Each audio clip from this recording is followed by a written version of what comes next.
तहलका India news. Please like and share and don't forget to subscribe.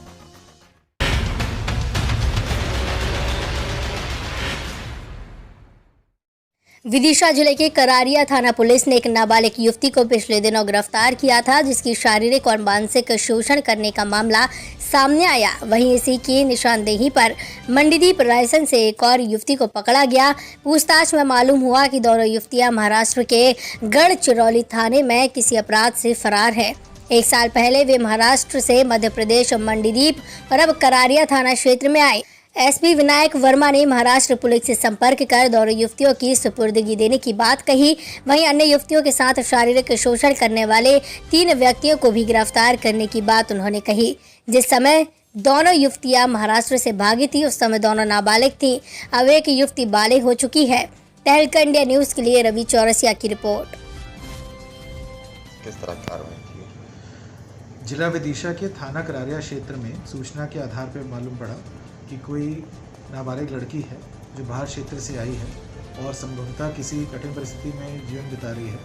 तो थाना करारिया द्वारा कार्रवाई करते हुए उसको लाया गया थाने और फिर CWC यानी चाइल्ड वेलफेयर कमेटी के सामने पेश किया गया। उसके बयान के आधार पर यह कहानी सामने आई है कि ये गढ़चिरौली की निवासी नाबालिग 15 साल की लड़की है और कुछ कारणों से वहाँ के बालिका सुधार गृह में थी, जहाँ से पिछले वर्ष 2019 में वो कुछ अन्य लोगों के साथ वहाँ से भाग गई और आके वो मंडीदीप में रही। फिर मंडीदीप से बहला फुसला कर उसको जिला विदिशा लाया गया और जहाँ के अलग अलग स्थानों पर, जिसमें आनंदपुर, वनगांव और शेरपुर थाना करारिया यह स्थान शामिल है, रखा गया और इसका शारीरिक और मानसिक शोषण किया गया, ऐसी खबर उसके द्वारा बयान में दी गई। इसके आधार पर हमने महाराष्ट्र पुलिस से संपर्क किया और संपर्क से मालूम पड़ा है कि ये लड़की वहाँ की किडनैपिंग के केस में अभी इसकी तलाश जारी थी। साथ ही साथ एक और लड़की जो उस समय नाबालिग थी, अब बालिग हो गई है, वो भी मंडीदीप से रिकवर हुई है और ये भी मालूम पड़ा है कि जिसके बयान के आधार पर कि इनके साथ जो शोषण हुआ उसमें कुछ लोग जो शामिल हैं उनके नाम भी सामने आए हैं। तो अभी की स्थिति में 2 लड़कियाँ जो महाराष्ट्र के केस में वांटेड थी, जिला गढ़चिरौली महाराष्ट्र के, उनकी रिकवरी विदिशा पुलिस द्वारा की गई है।